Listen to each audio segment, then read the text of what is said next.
Alright guys, it's Jahlon with the Paradox Gaming Network, and today we are talking Ashes of Creation. It's the last day of the month. We had the official Ashes of Creation live stream. As we're going to jump into it, still got a long list of expectations. They're not really hitting the things they need to be talking about. An update to the overall expectations on the deliverables, when we're supposed to be getting weekly updates, monthly videos, etc. The update on Xsolla being removed as the payment processor. This was promised on 7 March 2019.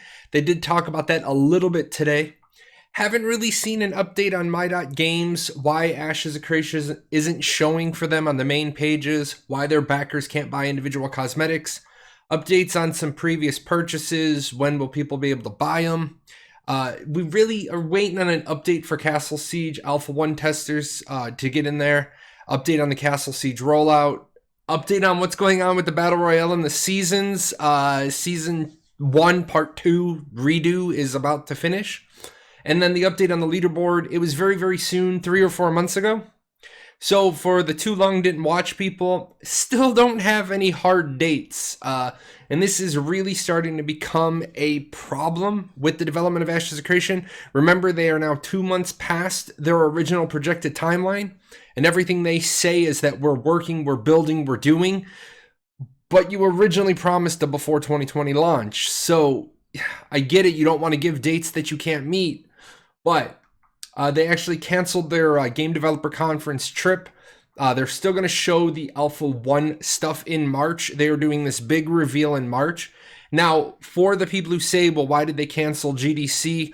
Don't beat up on Intrepid. Lots of big name studios, Sony, Facebook, Square Enix, Microsoft, they're all pulling out of these big conventions due to the coronavirus. That's not just Intrepid bailing so they don't have to show it. They still plan on showing it next month. No date on the studio move. This is kind of starting to become troublesome. You're now talking 4 months past your third attempt at moving. No date on the Xsolla changeout. This does take a lot of work on their end, and we do know the web development has been a rough patch for Intrepid. They are future-proofing in case they need to do other changes in the future. That's kind of smart. Still a year later, and it's still not done.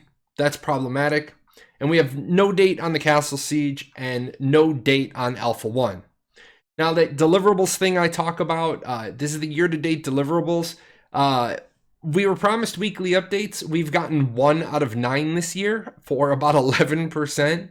They have done both their live streams. They did do the recap letter, but they said that they were going to do a monthly video. It's the second month of the year. No monthly videos. And this is absolutely killing Intrepid in public perception.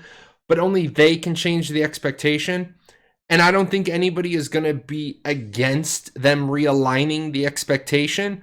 I want them building the game. I don't really want them doing weekly updates. I don't really need a monthly video.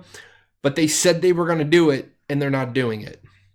Before I jump into the live stream recap, for those of you that usually bail, Ashes 101 is rebooted. The new website is up. Check that out. Lots of information there.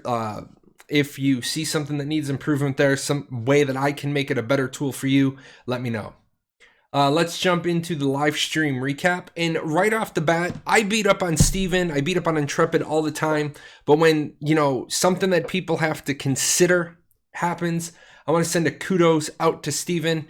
A discussion came up about the dev discussion series on the forums. And these are important places that Intrepid has kind of shifted to. Instead of full transparency, Lieutenant Toast and Margaret, they kind of engage in conversations with the community. And they have these dev discussions about topics in the game to get conversations going. Now, a lot of people, when they forget to do something, they bullshit, they kind of do the 3-card money, they do a distraction, they come up with a reason or an excuse, or they quibble. And Steven just straight up admitted he was busy and didn't read it, and that goes a long way for me for credibility. And then he told Lieutenant Toast to send it to him again. One thing they did last month, they did a whole lot better. They talked staff last month. They got some faces on. Lots of new staff were named during the live stream. I can't give you a current number, and a good, solid, growing number helps Intrepid's credibility. But I will update that count when everything is official, when I see faces on the webpage or if Intrepid wants to give me a list of names, I'll update the count. So they are growing towards that 100 number they wanted, slowly, but they're getting there. The live stream, I'm not going to go into a lot of details about today's live stream. It was a lot about art, and I know that annoys people. People are tired of seeing art. I do want to point out that they've admitted that the faces are going to be worked on. The Butterface era is coming to an end. I know a lot of people have been excited for dwarves. Dwarves will be in the March 2020 footage. There is a new dwarf dungeon. They are going to be representing both subraces of the dwarves next month. And then other variants of creatures. This is a big one. A lot of people didn't understand that once they build a creature, and this is a variant of the Tidebreaker, then the time per creature drops now because they're using the pre-established frame in the build that they already have for the first creature. They can do a lot of variants on it.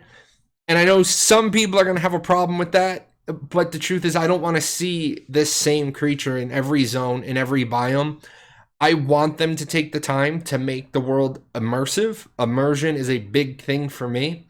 So the fact that they've got a lot of base creatures done and they can do off models, that's kudos to them. So good job to Chris and the team.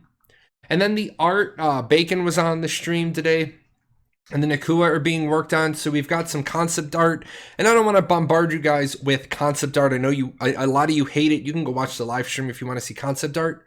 But they were showing us some Alpha 1 footage, and these are actually screen grabs from Alpha 1. Now, if you remember, I've been covering this for so long. Alpha 0 didn't look this good. Alpha 0, it looked good because it's in Unreal, but this is a lot more polished.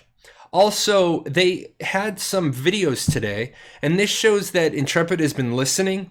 Instead of just showing constantly stills and concept art, they're actually showing rendered material. They're showing in-game footage. They're showing videos. And I think this goes a long way because it shows that they're listening to their community, but they're also proving that they're working on stuff. And both of those things at this junction are really, really important. All right, now to jump into the question and answer portion of the live stream. This is where their transparency remains in place. A lot of people are trying to claim that they're not transparent. There's a few reasons why they've stopped being as transparent. I don't want to go into them on this video. If you want to talk to me in the comments below or talk to me privately, talk to me on the Ashes Discord, I'll go into my theory about why they're being a little less than transparent. But they always answer the questions, and I know Steven doesn't get these questions in advance. They're always cold reads to him because he doesn't want a prepared, canned answer. And so I want to give kudos to Toast on this. She answers all the repeat questions for people. But what I keep begging people to do is save her time, check the wiki or check Ashes 101 first. That way you can read what we already know and then ask a more detailed question, or you can ask a question where we get some new information. So as we jump in, benefits of guilds from being the patron guild in a node. We know that there's going to be services unlocked for those guild members. They're going to be able to put emblems on their armor. They're going to have access to the stock market. There's going to be guild-based missions that will help level the guild. And then there's going to be the in-node guild halls. Now, I've talked about guild halls and guild fortresses before. In order to have an in-node guild hall, you must be a patron guild of that node. Now that right there is always a good answer from Steven and Jeff, but the problem is now we have like 50 more questions, but that's okay. At least we know that they haven't forgotten about guild halls and guild fortresses. I asked specifically, are we looking at a guild size reduction based on the Castle Siege cap? If you remember, the Castle Siege cap was going to be 500 versus 500 and the guild size 300. But now the Castle Siege cap may be as low as 250 versus 250. And I liked the answer that we got. No. So that keeps the guild size goal at 300.